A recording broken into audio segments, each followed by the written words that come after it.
ఇటీవల నేరారోపణలు ఎదుర్కొంటున్న వారు పోలీసుల ముందు, మీడియా ముందు మాస్క్ పెట్టి దర్శనమిచ్చి మస్కా కొట్టేస్తున్నారు.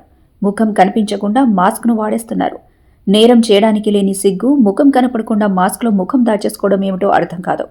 380 టన్నుల పేదల బియ్యం ఇష్టమొచ్చినట్టు అక్రమంగా తరలించేసి తీరా పోలీసుల ఎదుట హాజరైనప్పుడు నేరం చేసిన ముఖం చూపించలేక మాస్క్ పెట్టుకుంటున్నారో ఏమో తెలీదు కానీ కరోనా పుణ్యమా అని మాస్కులు కొత్త టెక్నిక్లు నేర్పాయి. ఈ నల్ల మాస్క్లో ఉన్న మహిళను చూడండి. మాజీ మంత్రి పేర్ని నాని భార్య.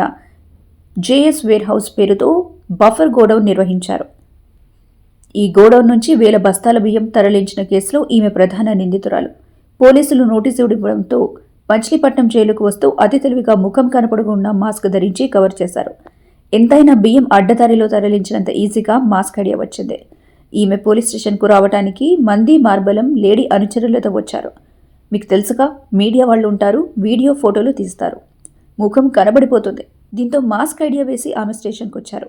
మాస్క్ కరోనా అంటకుండా ఉండేందుకు కనిపెడితే నేరారోపణ ఎదుర్కొనే వాళ్లు కూడా వాడి మీడియా నుంచి తప్పించుకోవచ్చని జయసుధ అలియాస్ పేర్ని నాని సతీమణి నిరూపించారు.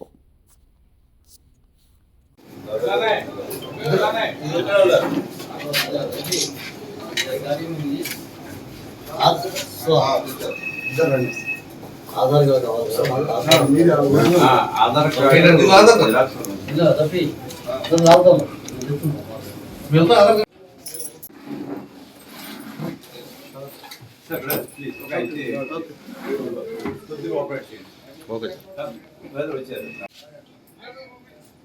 దేవి మిగతా బయట లోపల కంజెస్టెడ్ కూడా అందరూ వద్దు, ప్లేస్ సరిపోదు లోపల.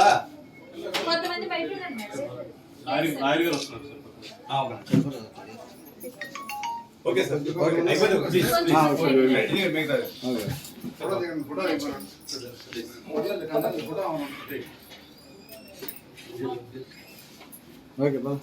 ప్లీజ్ అమ్మ బయటకు వచ్చామని చెప్పమ్మా. దేవి అమ్మ కొద్దిగా మిగతా లేడీస్ కూడా అమ్మ లేడీస్ కొద్దిగా మేడంతో పాటు ఇద్దరు ఉండండి, మేడం గారితో పాటు మిగతా కొద్దిగా బయట ఉండి దయచేసి ప్లీజ్ సరిపోదండి.